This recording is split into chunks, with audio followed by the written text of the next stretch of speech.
Olá, galerinha, turma do sétimo ano. Estamos aqui em mais um encontro geográfico. Que bom, né, poder compartilhar com vocês esses assuntos fantásticos que é a geografia, né, essa ciência fascinante que nós amamos estudar, certo? Falo nós porque eu tenho certeza absoluta que essa galerinha aí ama geografia, não é isso? Então, no encontro de hoje nós vamos falar sobre o capítulo 7, como mostra o slide de vocês, cuja temática é a população brasileira. Eu listei aqui alguns objetivos, não só esses, mas eu listei alguns que nós vamos alcançar e atingir esses objetivos estudando esse capítulo. Nós vamos compreender sobre a evolução da pirâmide populacional brasileira, avaliando aí os indicadores sociais e econômicos. Vamos identificar as causas do envelhecimento da população brasileira. Vamos falar sobre os desdobramentos atuais e futuros da nossa população. Vamos falar sobre os parâmetros analíticos, estabelecendo aí entre a PEI, né, e a PA, que é a população economicamente inativa, e a PEA, a população economicamente ativa, né, do nosso país, destacando aí o grave problema do desemprego e do subemprego na atualidade. Vamos falar também aí sobre as ações governamentais a fim de melhorar a qualidade de vida, né, da nossa população. Vamos também falar sobre as políticas públicas, a distribuição da população no nosso país, se o nosso país é populoso, é pouco povoado e populoso. Vamos falar também sobre crescimento vegetativo, taxa de natalidade, taxa de mortalidade. Vamos falar sobre os países mais populosos do mundo, ok? Então tem muita coisa aí boa pra gente aprender. E quero que vocês fiquem atentos aí, peço que fiquem atentos, peguem o livro de vocês no capítulo 7 para acompanhar juntamente comigo, tá certo? Então vamos aí seguindo adiante. Cenário 1, né, vai falar sobre a população gigantesca e mal distribuída, certo? Em 2015 nós superamos a marca de 205 milhões de habitantes. No IBGE, aí, em 2010, éramos 190 milhões de habitantes. Então, aumentamos em média de 14 milhões de habitantes de 2010 para 2015, ok? Já estamos em 2020, né? Então, consequentemente, aí nós temos mais do que 205 milhões de habitantes. Então, como mostra o gráfico acima, nós nos deslocamos aí como o quinto maior, né? Nós somos colocados como o quinto maior país em população absoluta do planeta. Total de habitantes aí, como mostra a imagem a seguir. Então, em aspectos populacionais, né, que tem aí no mapa, deixa eu colocar aqui, marcar com pincel para vocês, certo?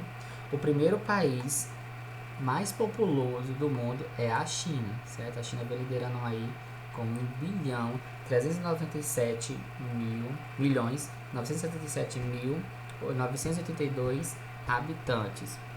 Em segundo vem a Índia com 1.324.100.000 habitantes.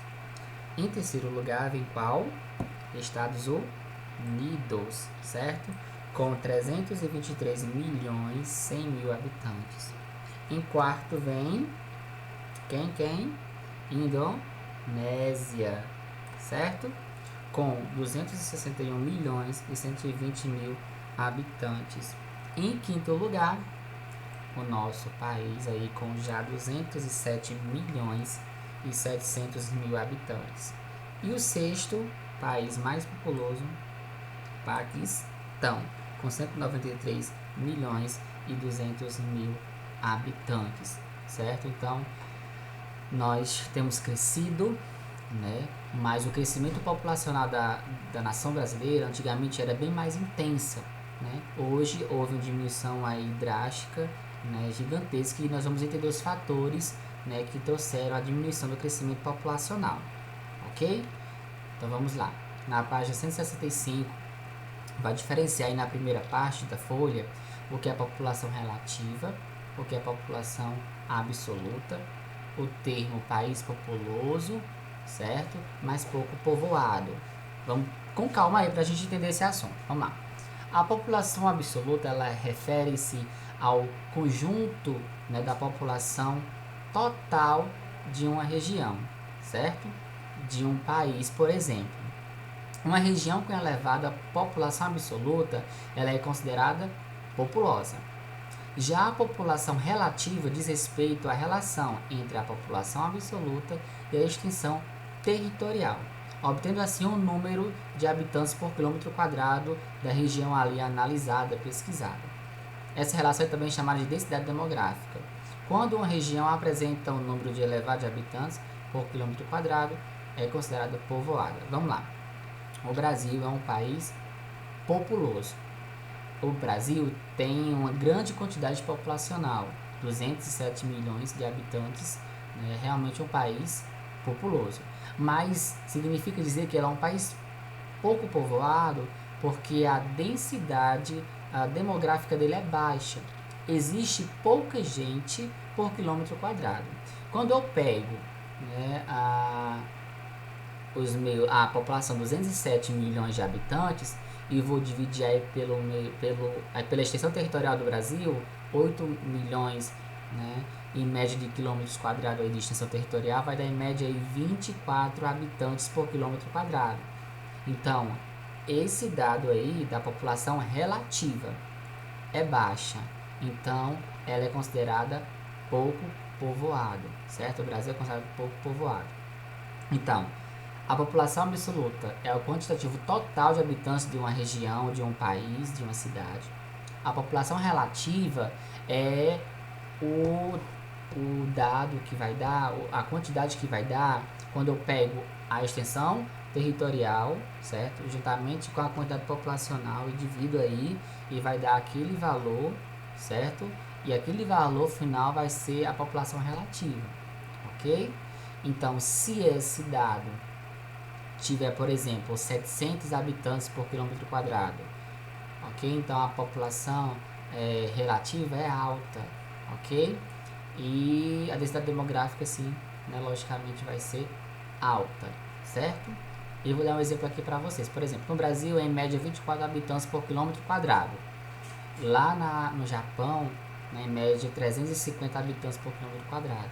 Então, o Japão tem muita gente, ok? Para pouco território. No Brasil é ao contrário. Nós temos aí muito território, também nós temos a população muito elevada, mas ainda nós conseguimos suportar todas essas populações, né, no nosso território.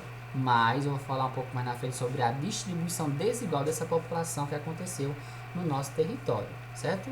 Logo mais a seguir aí. Então, observe aí no mapa de vocês, na página 165, que está aí no slide de vocês. Eu vou circulando aqui para vocês, ok? O Brasil, a distribuição populacional. Na região norte, a área aqui, ó, tá vendo essa área? Aqui são as áreas, certo? De cada região do nosso país. Ó, circulando aqui para vocês. A área da região norte é 3.869.637 km². População em milhões de habitantes, cerca de 15,9. Ok? Na região nordeste, a área territorial da nossa região é 1.556.000. População em milhões de habitantes, 53. Na região sudeste, nós temos o espaço territorial 927.286 km². População em milhões de habitantes, 80. Certo? E por fim, a região sul, 575.306 km².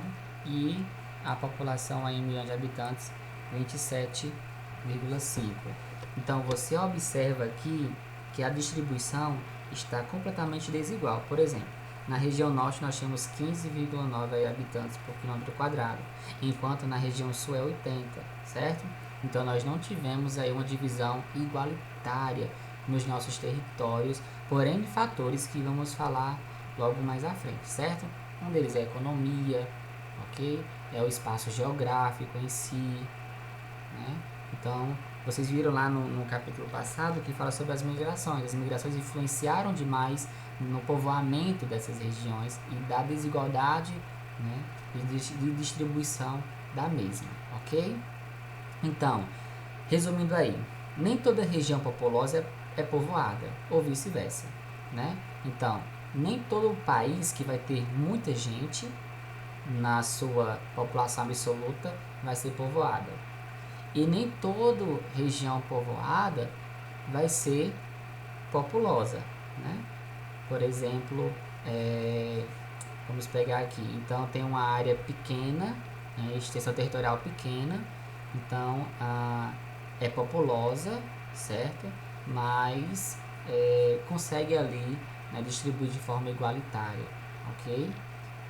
Como é o caso do Brasil, ele é populoso, é pouco povoado, mas ele poderia ser populoso e muito povoado, certo? Então nem sempre vai ser, né, a população, né, é povoada e vice-versa assim, certo? Vai depender aí do seu espaço territorial e da quantidade populacional. Continuando aí, e isso porque muitas vezes o país pode ter uma pequena extensão territorial, como eu falei para vocês, e elevada densidade demográfica, né, sem ser contudo populoso. Nesse caso, o que ocasiona a elevada densidade populacional é a pequena dimensão territorial. Já no Brasil ocorre o contrário. Trata-se de um país populoso, pois a população absoluta é muito grande, né, porém, em virtude de diversas questões históricas, que eu já citei para vocês, né, e naturais, essa população está mal distribuída. Nossa população relativa, ou densidade demográfica, é muito pequena. Ao dividirmos nossa população atual pela área territorial, vai dar em média 22,4 habitantes por quilômetro quadrado. A razão disso aí, né, da baixa população relativa, dá, né, ao Brasil o seu tamanho territorial, como eu já falei para vocês. A verdade é que a divisão da população brasileira absoluta, né, com a extensão territorial gera uma equalização da densidade. Vamos aqui para essa imagem para me explicar para vocês. Ó. Aqui na figura A, nós temos a população 20 pessoas, né, e relativamente aqui o espaço, né, que caberia nessas pessoas. Aqui nós temos 20 pessoas, certo? E o espaço menor, né? Então aqui a densidade populacional já é elevada. Tem muita gente para pouco espaço. Aqui, ó, tá tudo certo. Tem 20 pessoas, ok, mas também tem muito espaço territorial para acomodar todas as 20 pessoas. Aqui tem 20 pessoas e pouco espaço para caber todo mundo. Então, a densidade populacional aqui é elevada. Na figura C, nós temos aqui 5 pessoas, ok? Aqui, digamos que é um país pouco povoado, né? E pouco populoso também, certo? E aqui é um país, né, 5 pessoas e com um território aí que cabe, né, realmente a sua população, certo? Então nem sempre o país que vai ser populoso, né, vai ser densamente demograficamente, certo? E nem sempre a quantidade populacional baixa, né, vai ser densamente povoado, ok? Vai depender da sua extensão territorial, da quantidade populacional, da distribuição, né, dessa população em todo o território, ok? Vamos ver aqui um exemplo, ó.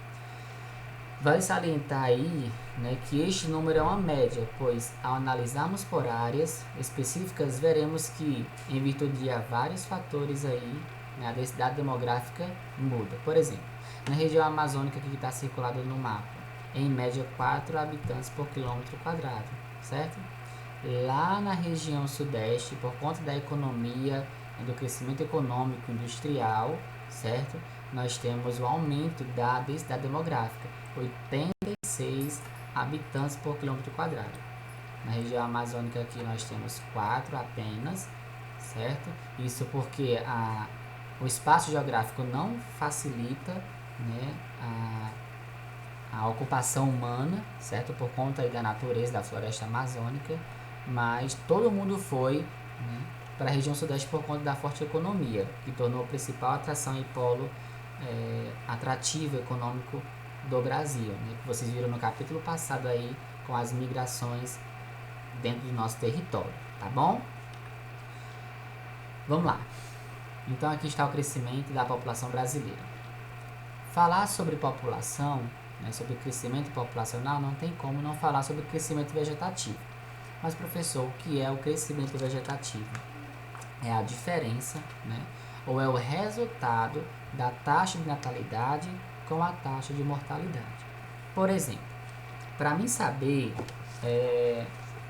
se o crescimento vegetativo ele é positivo, né, eu preciso fazer o cálculo, né, de nascimentos para menos mortes, né? Então, se os nascimentos eles forem maiores do que os óbitos, o crescimento vegetativo é positivo. Tá ótimo. A sociedade aí não está perdendo gente mais do que está nascendo, ok? Então, está nascendo mais do que está perdendo, ok? Se tiver mais mortes, mais óbitos nesse crescimento vegetativo, tem gente morrendo mais do que nascendo, o crescimento populacional vegetativo vai ser negativo. Estamos perdendo muita gente, né, do que está nascendo. Então, a taxa de natalidade aí diz respeito ao número de nascidos vivos a cada 1.000 habitantes de um país. Para encontrar natalidade, divide-se esta quantidade de nascidos vivos de habitantes existentes no mesmo período, certo? O resultado é multiplicado por 1.000. Seu resultado é acompanhado pelo símbolo que significa aqui, ó, por 1.000, ok?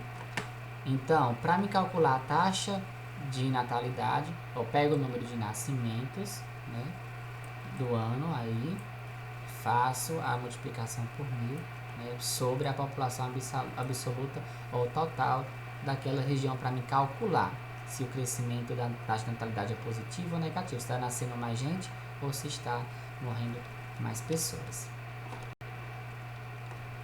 Entre 1940 e 1960, o Brasil vivenciou aí um período de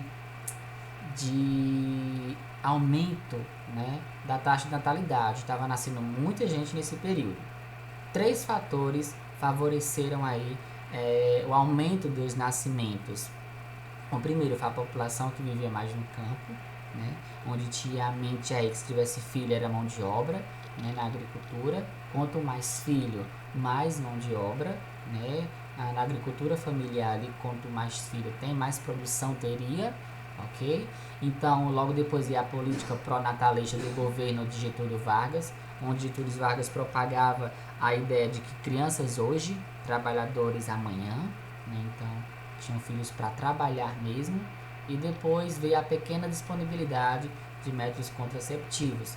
Não é fácil como é hoje, né, acesso a esses métodos contraceptivos, que antigamente era bem mais disponibilizado em pequenas quantidades. Então isso favoreceu, as pessoas estavam tendo muitos filhos, né, as mulheres, a taxa de fecundidade era muito elevada, que eu vou falar um pouco mais na frente para vocês sobre isso. Então aqui são os 3 fatores que favoreceram aí as taxas de natalidade elevada, certo?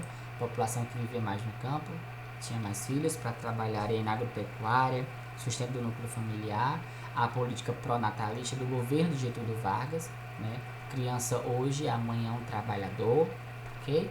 E por fim, as pequenas disponibilidade aí de métodos contraceptivos. Quando chega aí, né, na década de 60, a taxa de natalidade brasileira começou a cair vertiginosamente.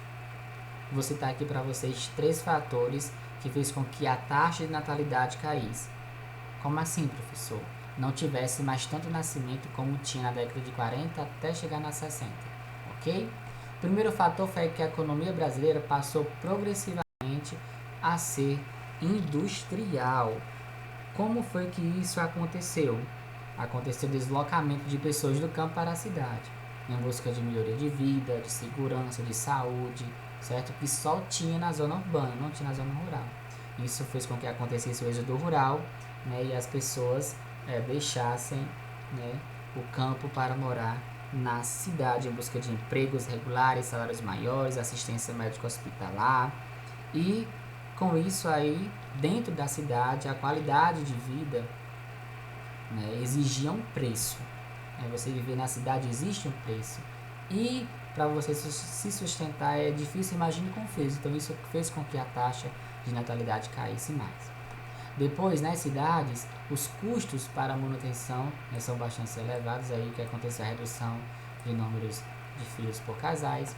E por fim, a mulher começou a participar mais efetivamente no mercado de trabalho, optando aí a ter menos filhos ou a ter nenhum filho, porque as mulheres, né, modernas, elas querem entrar na universidade, querem ter sua profissão, querem crescer no seu mundo, né, de sonhos, de conquistas. Então hoje, aquela mulher que tem a mente de ficar na beira do fogão, de cuidar do marido, de cuidar dos filhos, de cuidar da casa, né, não existe mais. É muito difícil você encontrar uma mulher, né, que opte a viver dessa maneira, certo? Mas as que optam não está errado, né, não é porque é antiquado, não é isso. Mas elas optaram em ficar em casa e cuidar da família, né? Que também é um gesto de amor também muito lindo, ok? Mas as que querem também seguir o rumo, né, da sua profissão, de crescer profissionalmente também, não as deixa mais insensível quanto ao seu papel de mulher, tá certo? Então aí foram os fatores que favoreceram, né, a queda vertiginosamente da mulher, né, ter filho, aí da natalidade ser aumentada novamente. Falando em questão da queda da natalidade, né, existe aí a respeito dos nascimentos sobre a taxa de fecundidade, né? Aqui eu botei essa imagem aqui, esse gráfico, onde a taxa de fecundidade da mulher era em média de 5, 6 filhos, aqui na década de 50. Ó, aqui, ok? Aí com o passar dos anos, né, foi diminuindo drasticamente a queda da fecundidade da mulher. E a taxa de fecundidade da mulher é o período fértil dela, né, de reprodução, que é de 15 anos até 45 anos, né? A taxa de fecundidade, então, caiu drasticamente esse período aí da mulher de reprodução, né, por não optarem a ter esses filhos. Na década de 60 era de 6 filhos, em 2000 atingiu aí a cerca de 2 e atualmente é apenas de 1 filho. Então todos os dados mostram aí a queda drástica da natalidade e da taxa de fecundidade da mulher. Para vocês terem noção, na página do livro de vocês, na página 168, de acordo com os dados oficiais recentes, 70% das mulheres brasileiras casadas ou unidas com idade entre 15 e 44, que é a taxa de fecundidade da mulher, elas recorrem a algum método anticoncepcional para evitar ter filho.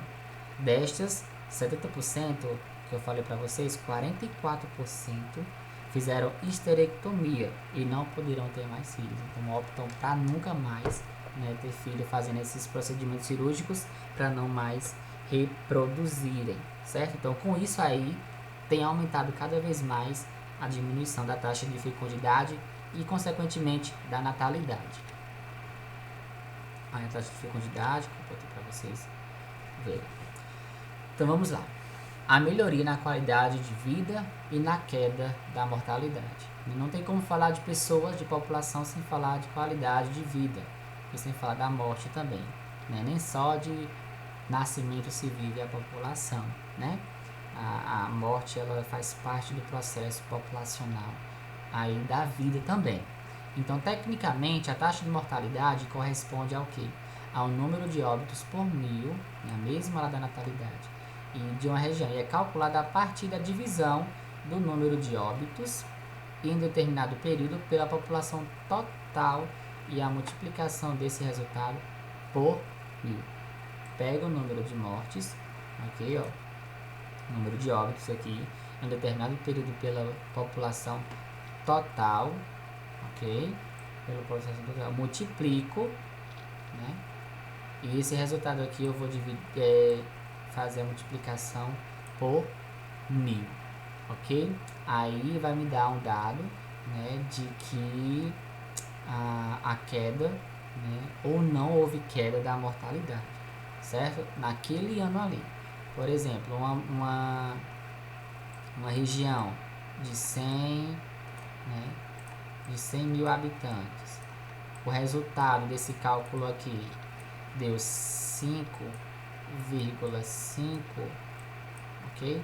Então, botando aqui 550 mortes, né? Para 100 mil aqui, né? Houve uma queda, né? Significante aí da taxa de mortalidade. Não é tão gritante como perdemos aqui 50 mil pessoas, por exemplo, né? Então seria drasticamente quanto ao requisito de perca de pessoas de população daquela região, certo? Então, fatores que reduziram, né, progressivamente as mortes no Brasil e assim melhoraram, né, a qualidade de vida das pessoas.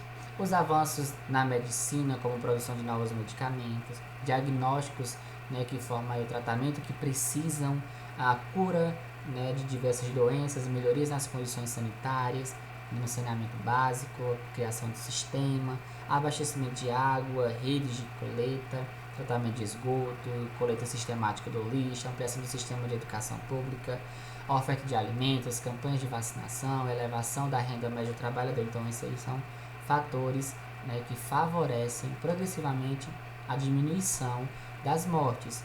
Quando se tem mais assistência médica, educacional, de segurança, de qualidade de vida, maior será a nossa longevidade, maior será a nossa expectativa de vida.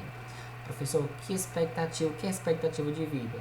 É a média, né, de quantos anos a população de uma região, de um país se vive, né? Por exemplo, no ano de 2005, a população europeia, né, verificou que, em média, 5 mil pessoas, né, por exemplo, morreu com 79 anos, ok?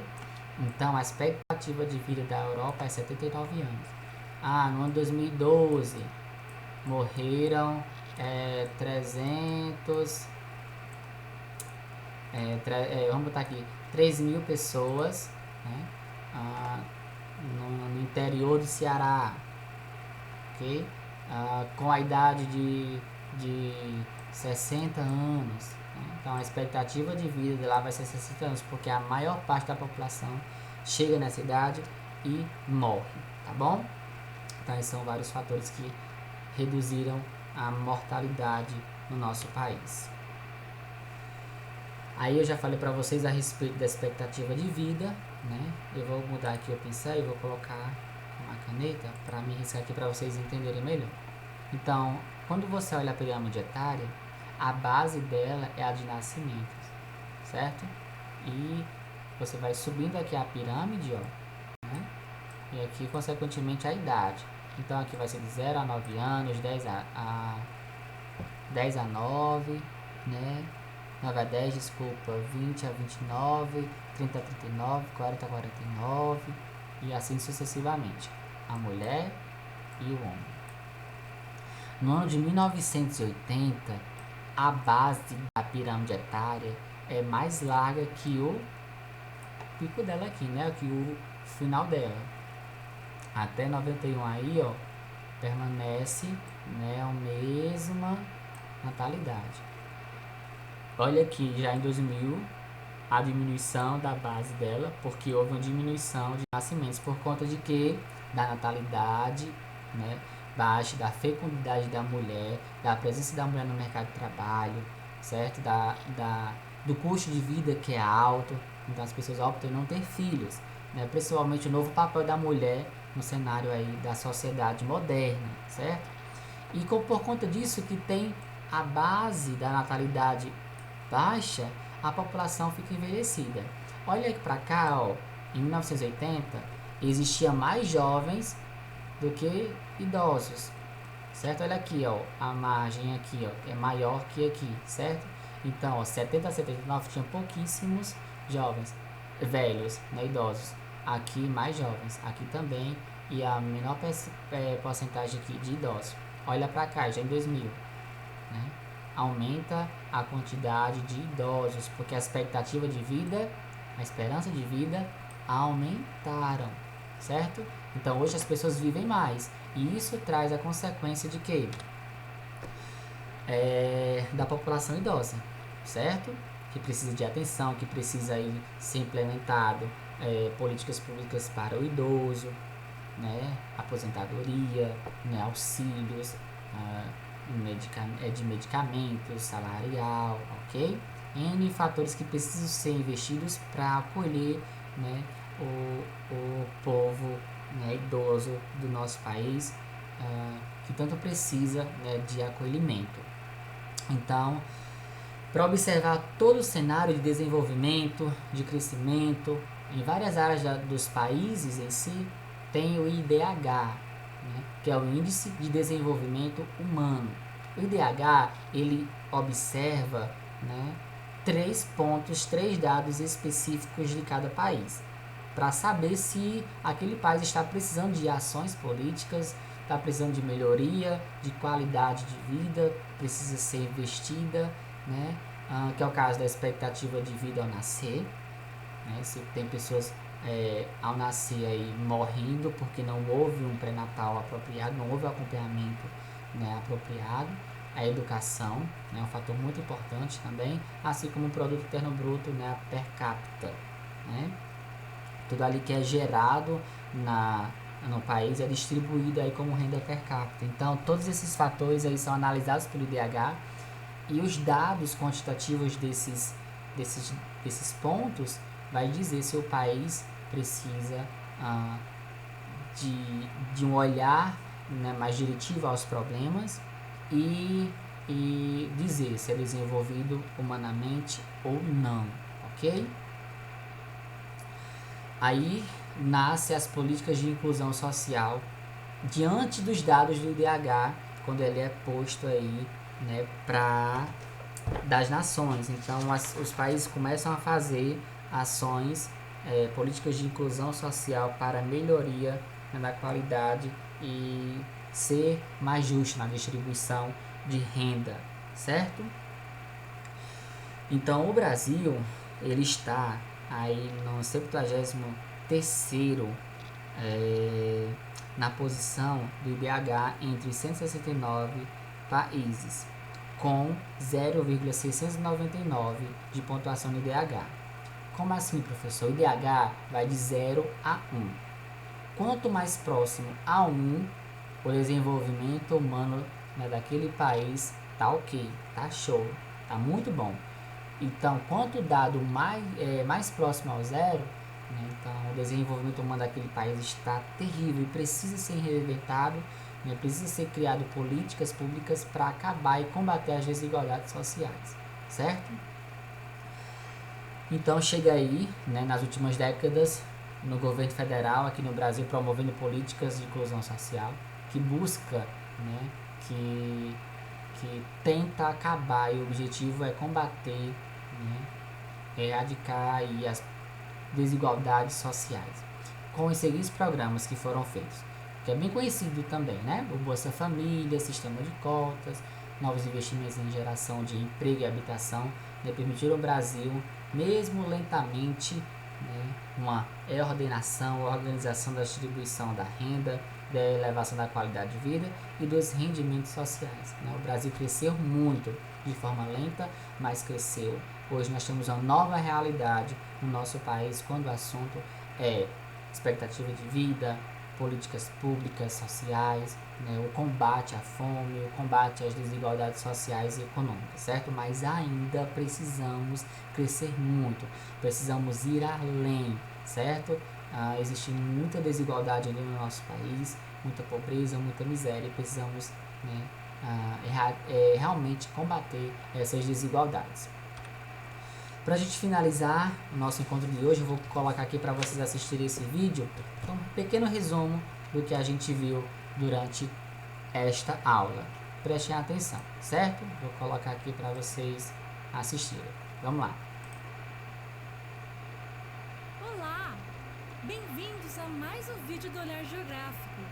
Hoje estudaremos sobre a distribuição da população brasileira no território. Então vamos lá! O Brasil é um dos países mais populosos do mundo. No entanto, sua população não está bem distribuída em seu vasto território. O Brasil ocupa a 5ª posição entre os países mais populosos do mundo. Observe atentamente o mapa a seguir. Uau! A China ocupa a 1ª posição entre os países mais populosos do mundo. Ela possui cerca de 1.400.000.000 de habitantes. Quanta gente! Ocupando a 2ª posição está sua vizinha, a Índia, com cerca de 1.300.000.000 de habitantes. Já no Ocidente, vemos em seguida os Estados Unidos, com aproximadamente 320 milhões de habitantes. Em 4º lugar, podemos observar a Indonésia, com 270 milhões de habitantes. Ei! Até que enfim, o Brasil, ocupando a 5ª posição com cerca de 205 milhões de habitantes em seu território. Bem, como vimos, o Brasil é um país muito populoso, ocupando a 5ª posição.